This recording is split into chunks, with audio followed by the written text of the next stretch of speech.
Yesterday we have discussed about the tangents and normals.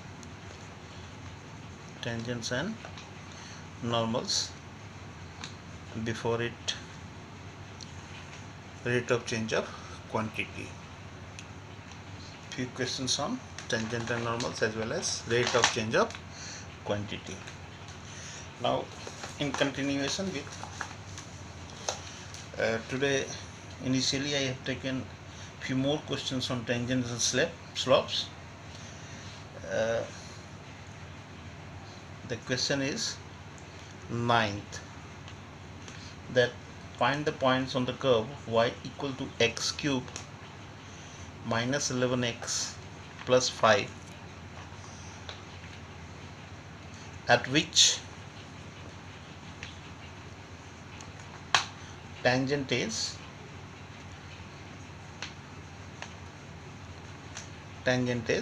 y equal to x minus 11.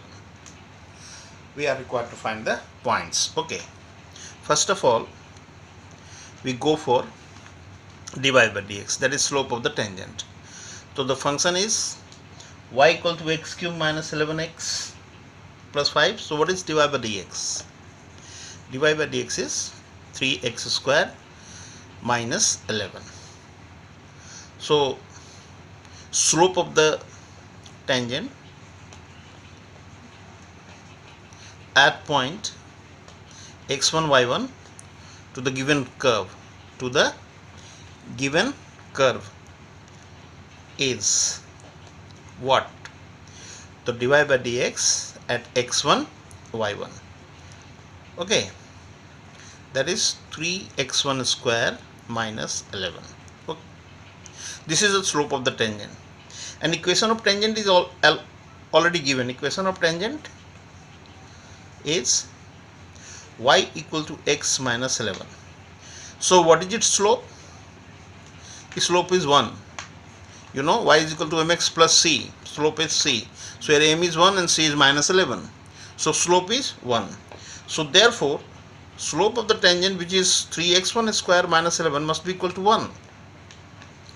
3x1 square minus 11 equal to 1. So here we can find x square equal to 4. X square equal to 4.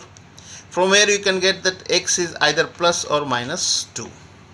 X is either plus or minus 2. So for x is equal to 2, x1 and 2, what is y1? y1, put 2 in place of x, 8 minus 22 and plus 5.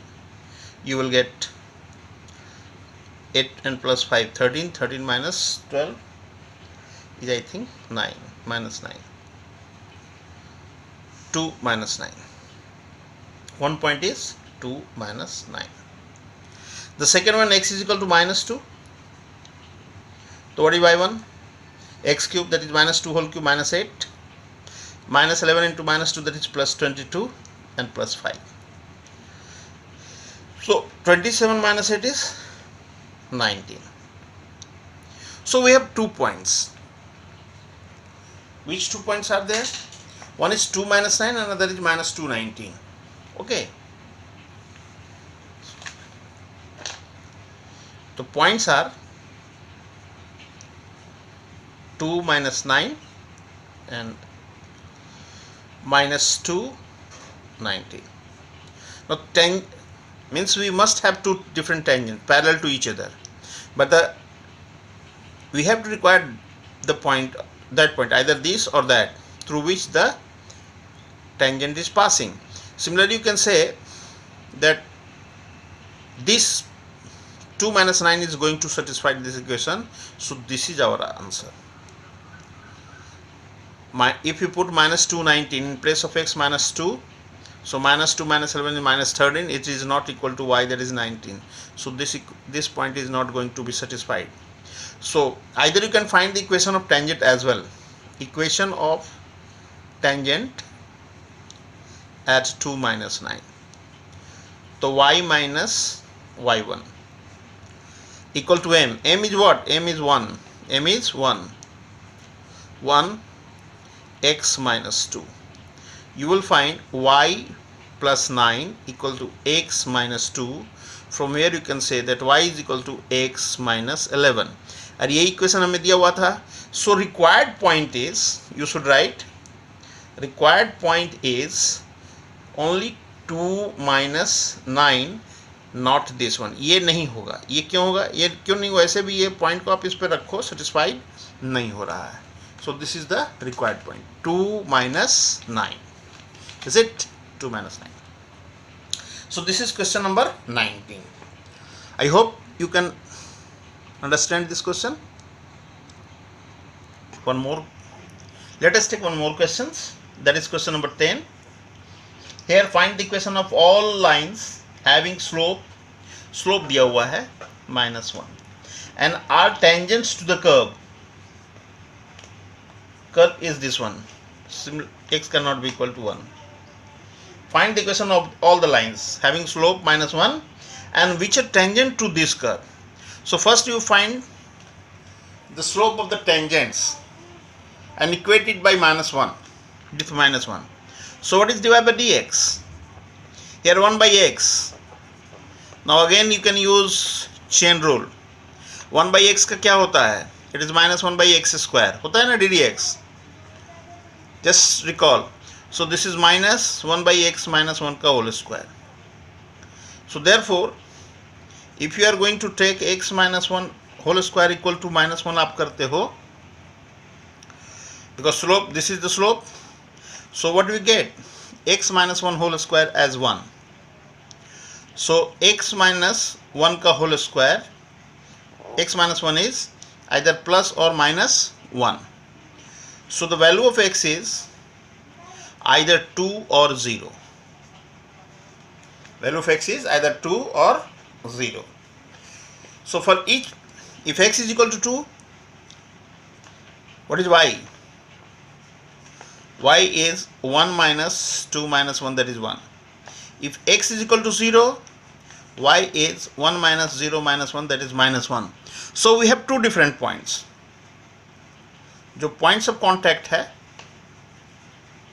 वो है 2 1 and 0 minus 1. Slope दिया हुआ है, points दिया हुआ है. You can only, you have to find the equation of tangent. How can you find the equation of tangent? Use the formula. Use the formula. Okay, the point is 2 1 and 0 minus 1.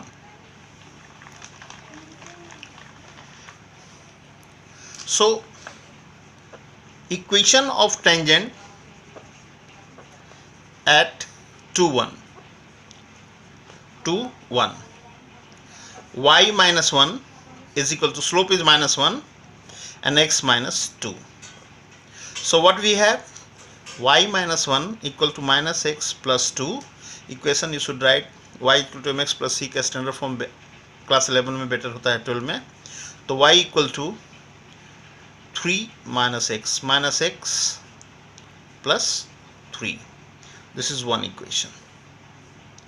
Okay, next equation of tangent, जो दूसरा point हमारे पास था, at what? 0 minus 1. 0 minus 1 is again y minus -1 equal to m x minus 0, x minus x1. So y plus 1 is equal to minus x. So what you try to find out? This is another equation. You can also write down in this x plus by, x plus y minus 3 equal to 0. From here x plus y plus 1 equal to 0. इस form में भी आप answer लिख सकते हो, इस form में भी आंसर आप लिख सकते हो. सो this is the answer of question number 10. Okay, next question. I will try to do one more. Here equation is given to be y equal to 1 by x minus 3. Equation of fallen same as question number 10, but slope is given to be 2. Slope is 2. So first of all divide by dx. ddx of,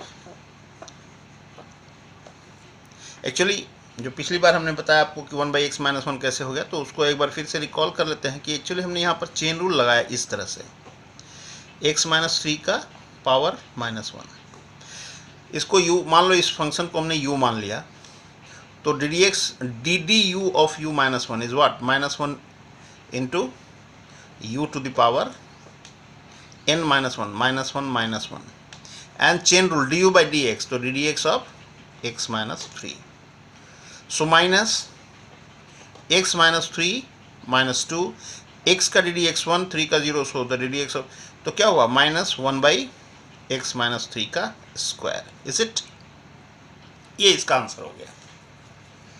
अब slope दिया हुआ है 2, तो slope इसके बराबर होना चाहिए, therefore minus of x minus 3 whole square is 2,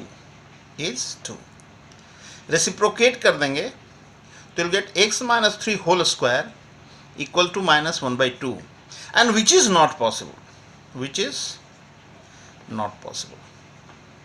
Why? Just guess why it is not possible. The square of anything cannot be negative. ये माइनस को मैंने ट्रांसपोज किया था इधर और तब रेसिप्रोकेट किया, तो ये उल्टा हुआ तो x माइनस 3 का होल स्क्वायर, और -2 उल्टा हुआ तो -1/2, तो square of a number can not be negative, so it is not possible. समझने के लिए आप लिख सकते हो, 12 में से ज़रूरत है नहीं, square of a number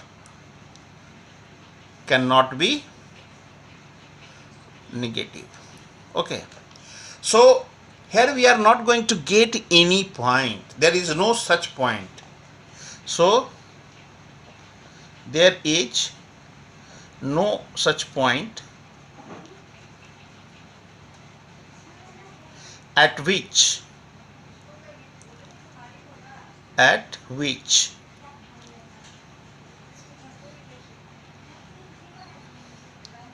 a tangent of slope 2, और दूसरा स्लोप हो सकता है, माइनस है, कोई माइनस अगर नंबर दे दोगे तो हो सकता है, स्लोप 2 कैन बी ड्रॉन, सो इस केस में स्लोप 2 का कोई भी, यानी आप ये कह सकते हो कि किसी भी पॉजिटिव स्लोप का कोई टेंजेंट नहीं हो सकता। Is it clear? That's why I have taken question number 11। Question number 10 और क्वेश्चन नंबर में ये डिफरेंस है, सेम क्वेश्चन लग रहा है, लेकिन उसमें स्लोप, उसमें एक पॉइंट निकलता है, इसमें पॉइंट उस स्लोप से नहीं निकल रहा है, so you will find the same solution in different answer. Let us move on other. Now question number 9, 10, 11. If you are going to take some more question number 12, it is y is 1/x square minus 2x plus 3. So divide by dx minus 1/x square minus 2x plus 3, and then ddx of x square minus 2x यानी कि 2x minus 2, और दिया हुआ है question 12 में इसका slope है 0, is equal to 0, denominator कम कुछ होगा नहीं, सो जो भी कुछ होगा 2x minus 2 should be 0, so x equal to 1, x1 निकल गया, तो करस्पॉन्डिंग y क्या निकल जाएगा, 1 minus 2 plus 3, that is 4 minus 2 2, so required point is 1 2, required point is 1 and 2, slope हमारा 0 है ही, तो y minus 2 equal to 0, because x minus 1 जो लिखेंगे हम लोग वो 0 हो जाना है, so y equal to 2 is the equation of tangent. Shortcut में हमने आपको बना के दिखाया है, बाकी आप लिखने को जो लिखना होगा वो लिख लेना, ठीक है। अब देखो एक क्वेश्चन है इसमें 13, that x square by 9 plus y square by 16 is equal to 1, you are required to find the point on the curve. You know this is the equation of an ellipse, tangent parallel to x-axis,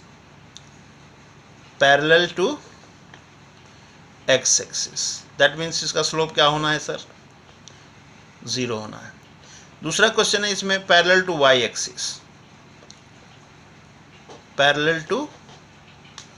axis, तो इसका slope क्या होना है, undefined, mean जो कुछ भी आएगा उसका डिनोमिनेटर 0 होना चाहिए, इसमें न्यूमरेटर 0 होना चाहिए, इसमें डिनोमिनेटर 0 होना चाहिए।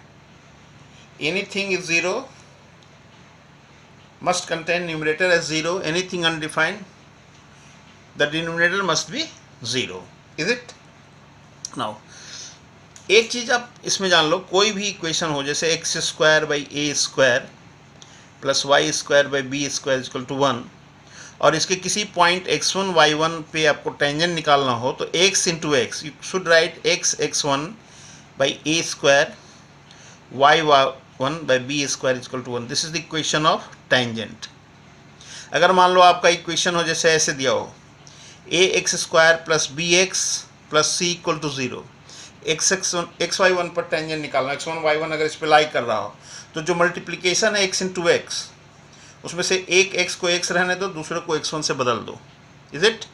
और यहाँ पर मल्टीप्लाई सिंगल x है, तो इसको क्या करो कि आप 2x बनाने की कोशिश करो.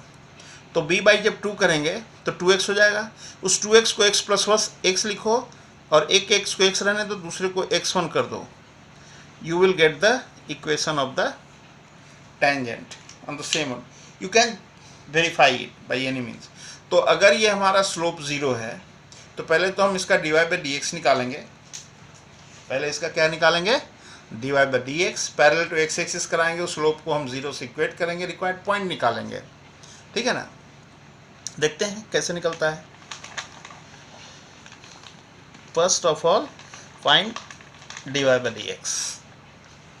So differentiating with respect to x, you will get 2x by 9.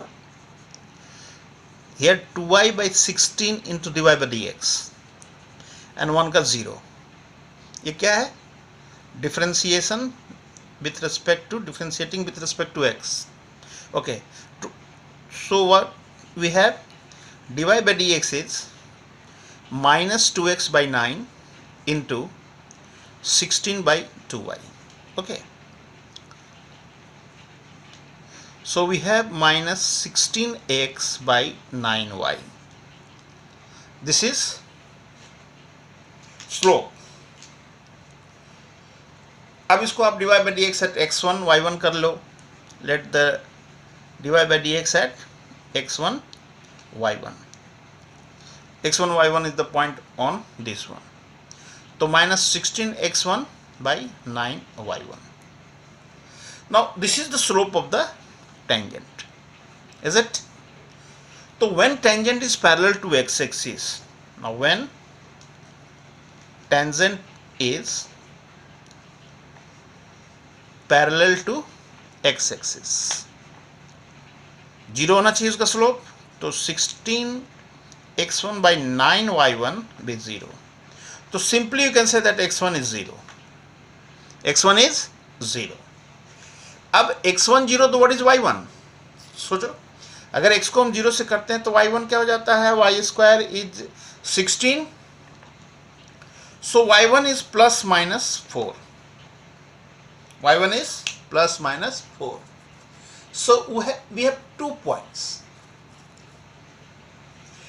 ये जो इलिप्स है, इलिप्स चूंकि वर्टिकल फॉर्म में है तो एक्स एक्सिस के पैरेलल एक यहाँ टेंजेंट होगा, एक यहाँ टेंजेंट होगा, इसलिए यहाँ पर 2 पॉइंट मिला. पॉइंट कौन सा हुआ? एक 0,4 और एक 0-4. एक 0,4 और एक 0-4. सो what is the equation of that tangent? दोनों पे निकाल लेंगे हम लोग. ठीक है, इसको ध्यान रखिएगा. ये पॉइंट स्लोप का.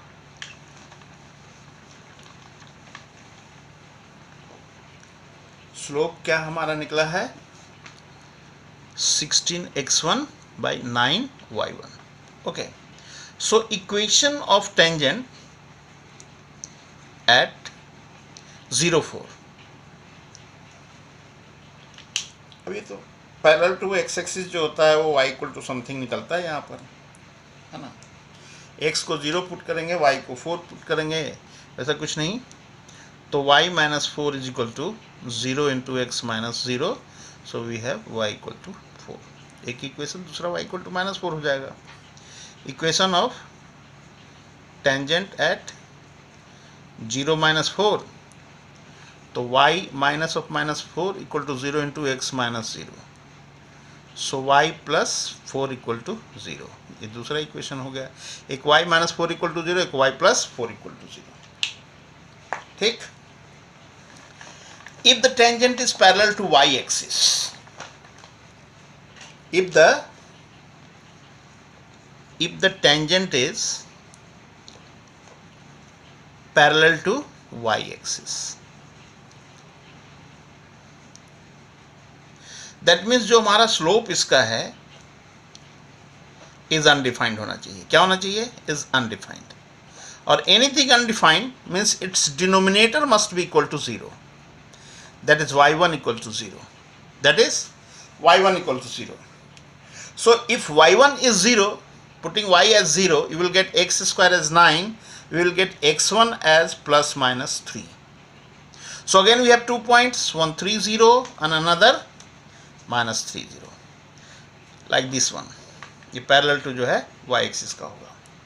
सो इक्वेशन ऑफ टेंजेंट एट 3 0, तो y माइनस 0 इंटू स्लोप क्या है. अब यहाँ पर स्लोप क्या है सर? स्लोप तो कहोगे अनडिफाइंड है, कि स्लोप अनडिफाइंड है, पैरेलल टू y एक्सिस है, x इक्वल टू 3 होना चाहिए. मतलब एनीथिंग इज दैट, हम कहेंगे कि इसका स्लोप ऐसा है और x माइनस 3 ये 0 हो गया. तो यहाँ पर अनडिफाइंड में ये फार्मूला नहीं लगाएंगे. फार्मूला लगाएंगे तो आप हौच पौच में पड़ जाओगे. सो सीधे since line is parallel to y axis, equation of that tangent. So equation of tangent at 3 0 is nothing but x equal to 3.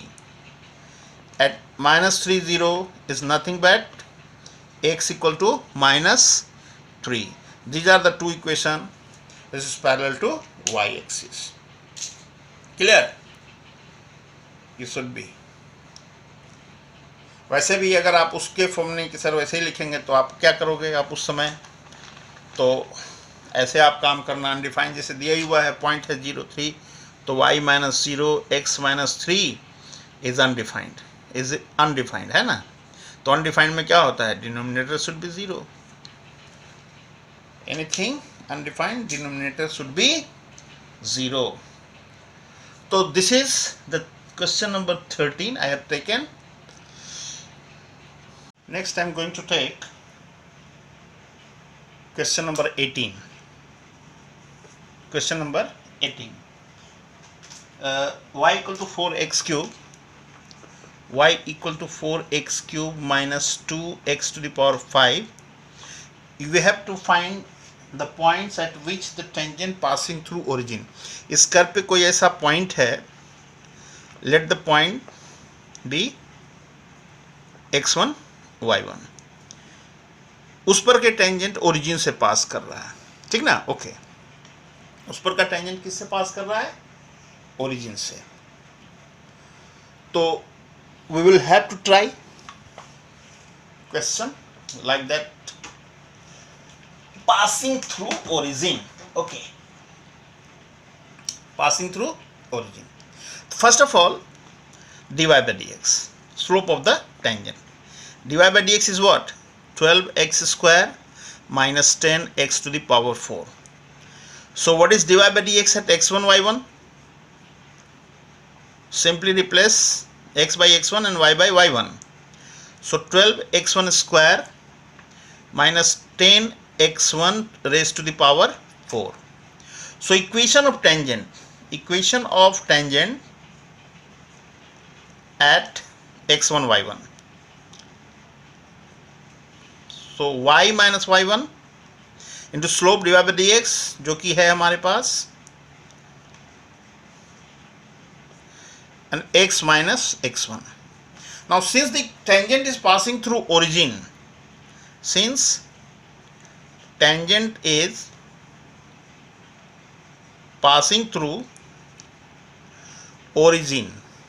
origin means 0 0, तो मस्ट सेटिस्फाई. तो minus y1, 0 minus y1 is equal to 12x1 square. x1 y1 को नहीं बदलेंगे, वो तो already मेरा जो है पर्टिकुलर पॉइंट है x1 y1.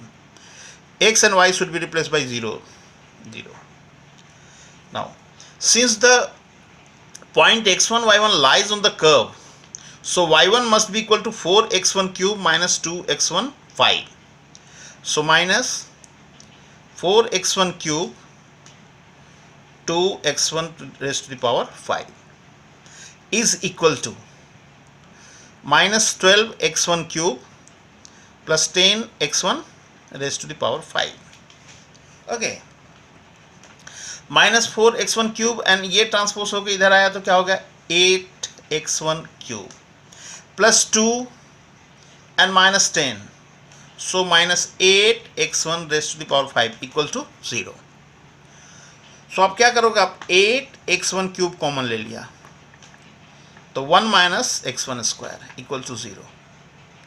तो होता क्या आपके पास x1 क्यूब 0 हो जाता है या 1 माइनस x1 स्क्वायर 0 हो जाता है. ठीक है,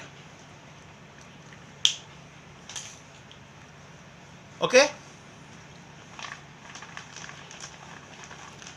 x1 cube 0 means x1 0. So x1 is 0 or x1 square equal to 1. That means x1 is plus minus 1. So we have three values of x, 0, minus 1 and plus 1. कुछ बच्चे क्या करते हैं, x1 8x1 cube equal to 8x1 5, x cube उड़ा दिया दोनों तरफ से तो खाली उसके पास बचेगा ये वाला टर्म, x क्यूब एक पॉइंट गायब हो गया. Now when x1 is 0, then what is y1? y1 is also 0. तो एक पॉइंट हमें यहाँ से क्या मिल गया 0 0. Now x1 is 1, then what is y1? It is 2. 4 into 1 cube minus 2 into 1 to the power 5, तो 4 minus 2 that is 2. So दूसरा point हो गया 1 2. Now when x1 is minus 1, then what is y1? Minus 4 and plus 2, that is minus 2. तो third point हो गया minus 1 comma minus 2. So these are the three required points for the question number 18. Clear? Equation is a tangent is passing through 0 0. So in the equation of the tangent, replace x and y with 0 0. Is it clear? Next question, I am going to take question number 23. X is equal to y square and xy is equal to k. X equal to y square and xy equal to k are the two curves which cut at right angles. Cut at right angles. तो prove कीजिए cut at right angles if 8k square equal to 1. Now what does it mean that cut at right angles? मान लो कोई curve एक दूसरे को right angle में cut कैसे करेगा, तो दोनों कहीं ना कहीं कट करेंगे. जो पॉइंट ऑफ इंटरसेक्शन है उस कॉमन पॉइंट ऑफ इंटरसेक्शन में जो दोनों कर्व पे हमने टेंजेंट ड्रा करनी है. If the tangents are perpendicular to each other, then we say that the curves cut at that very point at right angles, or you can say cut orthogonally, orthonormally. Is that clear? So here again we have to find first point, common point of intersection. जो point of intersection है पहले हम लोग वो निकालेंगे, ठीक है. फिर दोनों उसी point of intersection लेकर दोनों कर्व पे बारी बारी से हम लोग इक्वेशन ऑफ टेंजेंट निकालेंगे, ठीक है. उन दोनों टेंजेंट इक्वेशन ऑफ टेंजेंट उनके स्लोप्स निकालेंगे एक्चुअली, क्योंकि कह रहे हैं कट ट्रायंगल से केवल स्लोप निकालने से पता चल जाएगा कि वेदर टेंजेंट इज परपेंडिकुलर और नॉट. और उसमें इस कंडीशन को डाल के हमें दिखा देना है या उसको परपेंडिकुलर मान के ये कंडीशन ला देना है, चाहे इसको पुट करके उनको परपेंडिकुलर दिखा देना है, ठीक है. तो first of all I am just try to find dy by dx, a point of intersection. x is equal to y square, xy is equal to k. तो सॉल्व करेंगे दोनों इक्वेशन को. दोनों इक्वेशन को सॉल्व करने के लिए क्या करेंगे कि जैसे यहां हमने रख दिया 1 को यूज कर दिया इसमें, तो y square into y equal to k using 1 in 2. तो what we get y cube equal to k. That means y equal to k to the power 1/3. If y is k to the power 1 by 3, then x is k to the power 2 by 3. So the point of intersection is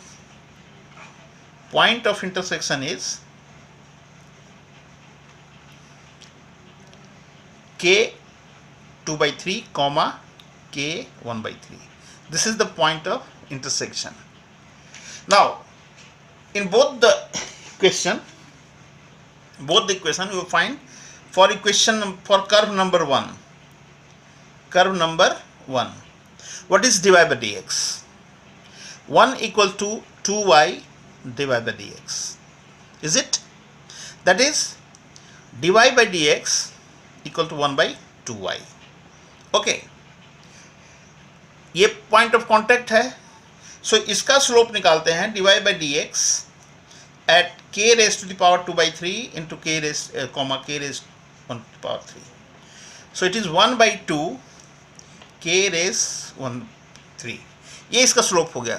पहले curve में point of intersection पर के जो tangent है उसका slope ये निकला 3.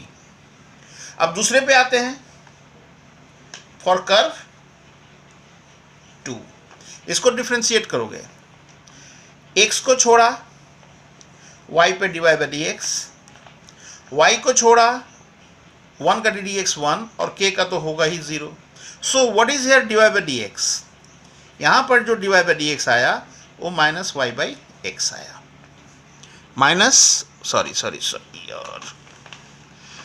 तो for curve number 2 xy equal to k, product rule में x into dy by dx plus y into 1 is equal to k का डिफ्रेंसिएशन 0. तो here dy by dx is minus y by x. So point of contact again k raise to power 2 by 3 k raise to power 1 by 3 पे क्या हुआ?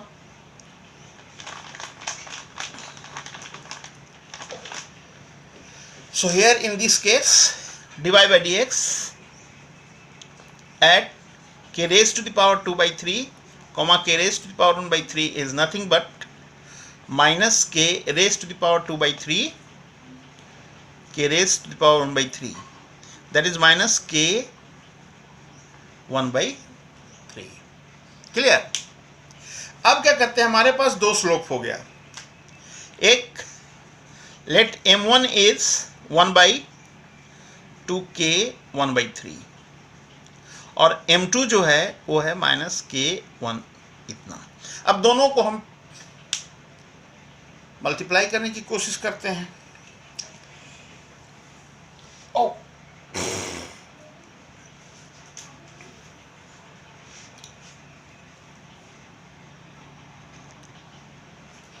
हाँ, तो यहाँ पर क्या हुआ, जो निकाला हमने थोड़ा सा फिर से dy by dx is equal to minus y by x था ना, आपको दिखा या नहीं? हाँ, या dy by dx minus y by x. तो यहाँ से dy by dx at k 2 by 3 k 1 by 3 is minus k 1 by 3 k 2 by 3. सो ये आ गया माइनस 1 बाई k का पावर 1 by 3.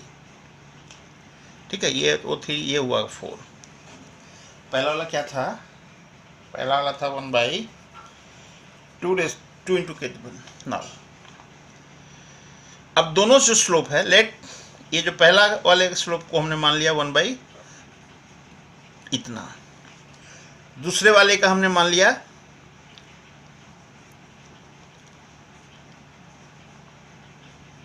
1 by 3. ओके,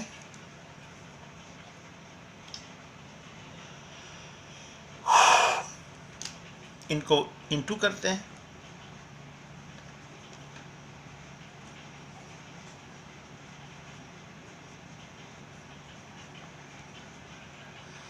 तो जो हमारे पास आया वो एक्चुअली आया माइनस 1 बाई 2 इंटू k का power 1 by 3 1 by 3 2 by 3.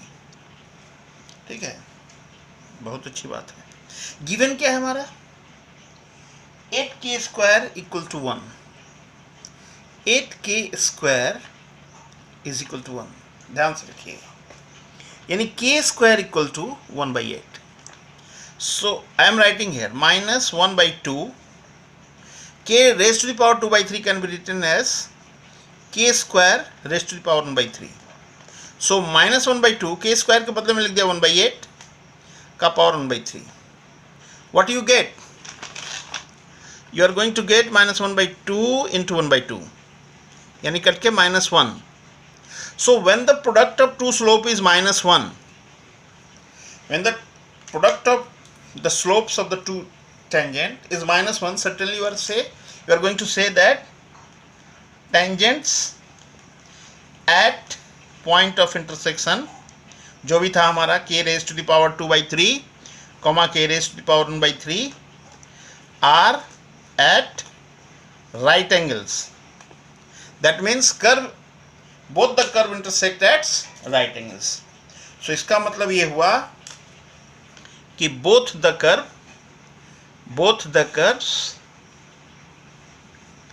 curves intersect at right angles, nothing else. Okay, so this is the question number 23. So today I have done few questions of tangent normal. Now in the next part, just I am trying to introduce by approximation.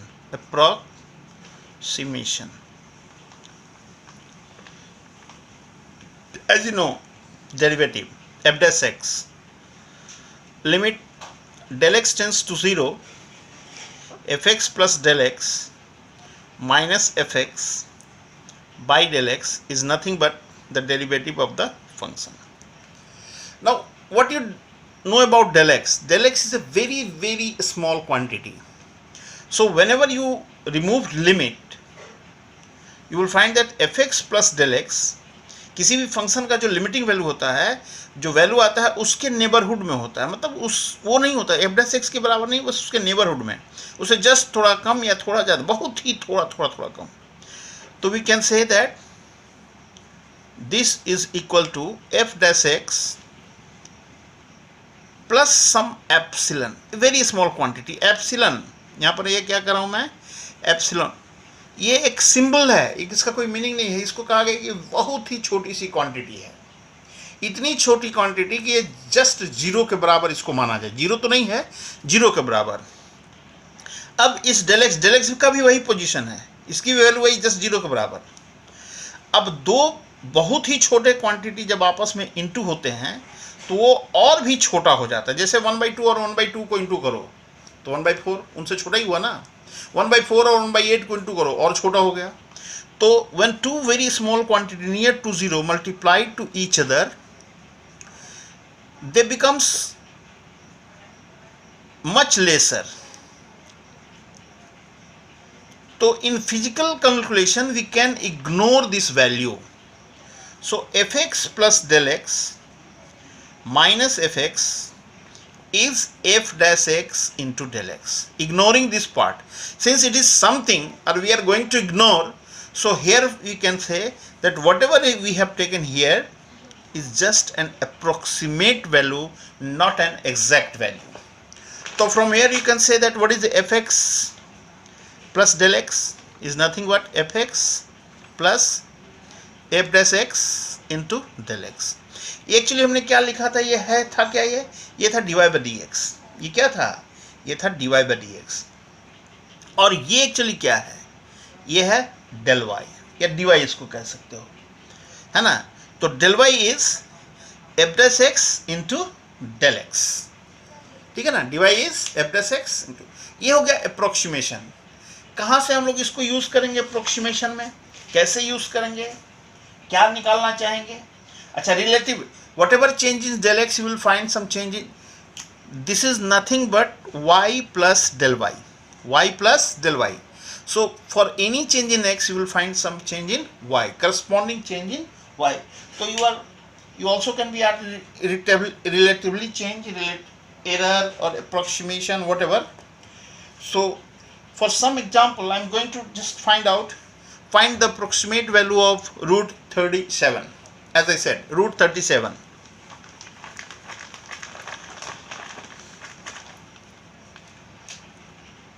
root 37. Okay, approximate value of root 37. So whatever the value is given, just let a function in order to that root x, and here you find 36 के बिल्कुल नज़दीक root x है, perfect square root लेने की कोशिश, where x हमने क्या लिया 36 ले लिया, और डेल एक्स जो है वो 1 ले लिया, x plus del x is 37. तो एफ एक्स अगर हमने लिया हुआ है एक्स, डेल एक्स ले लिया 1, तो what is f x plus del x? It is root under x plus del x, यानी रूट 37. तो 36 के मुकाबले 1 थोड़ा छोटी क्वांटिटी है. अब नेक्स्ट क्या करेंगे हम लोग, एफ एक्स का डेरिवेटिव ले लेंगे, एफ डैश एक्स, तो 1/2 root x, 1/2 root x. So now just use approximation, f x plus del x minus f x is f dash x into del x. Okay, fx plus del x is root 37, fx is root 36 since x is 36, f dash x is अब point पे root 1/2 root 6 यानी 1/2 root 36 and del x is 1. So in order to find root 37 you will, what is root 36? It is 6, plus कर लो आप, 1/2 into 6, so we have 6 plus 1/12. Approximation में आप इसको कुछ decimal में लिख सकते हो, 6 होल 1/12 हमने यहाँ पर लिख दीजिए, आप इसको और डेसिमल में ले जाइए, 0.0 हो जाएगा, और 100 है तो 0.0608 के अबाउट इसका अप्रोक्सीमेट वैल्यू होगा. क्लियर है? जैसे I am going to take one more example, जो हमने ये लिखा था अभी आपको, f x plus del x minus f x f dash x del x, इसको आप dy is equal to dy by d x into del x भी लिख सकते हो. ठीक है कि नहीं? तो इसी क्रम में अगर आप थोड़ा सा और ध्यान दें, जैसे क्वेश्चन दिया है कि find the approximate change in volume of A cube whose side is x meter caused by increasing the side by 2%. Side is increasing by 2%. Volume of cube क्या होता है? x cube. तो x cube, what is the, now you have to write down dv by dx is nothing but 3x square. It is 3x square. So what is change is volume? Change in volume is dv, using that one, dv by dx into del x. Okay, dv by dx is what? 3x square, and change is 2%. Only don't write 2%, 2% of x. So 2% 2 by 100 x. So what do you get? 0.02, it is 0.06, 0.06 x cube. ठीक है ना? And it is meter cube dv. If the side is in changing as 2%, you can say volume is decreasing or increasing by 6%, by 6%. Clear है? Find the approximate value of f of 2.01 where fx is given as 4x square plus 5x plus 2. मतलब x के जगह आपको 2.01 रख के इसकी value नहीं निकाल देनी है, यानी 4 इंटू 2.01 का whole square plus 5 into 2.01 plus 2, तो एग्जैक्ट वैल्यू हो गया. अप्रोक्सीमेट कैसे निकालेंगे हम लोग? एफ डैश एक्स कर लिया, 4 की जगह क्या हो गया ये 8x plus 5. Now here you let x as 2 and del x as 0.01. So what is f x plus del x, जो कि आपको एफ 2.01 देने वाला है, is nothing but 4 into x plus del x whole square, 5 into x plus del x and plus 2. Are you going to write down like this one? No, I am not going to right like this one. I am going to write it as कि भाई हमने फिर approximation पढ़ा क्या है, ये तो direct हमने वैल्यू निकालने की कोशिश कर दी।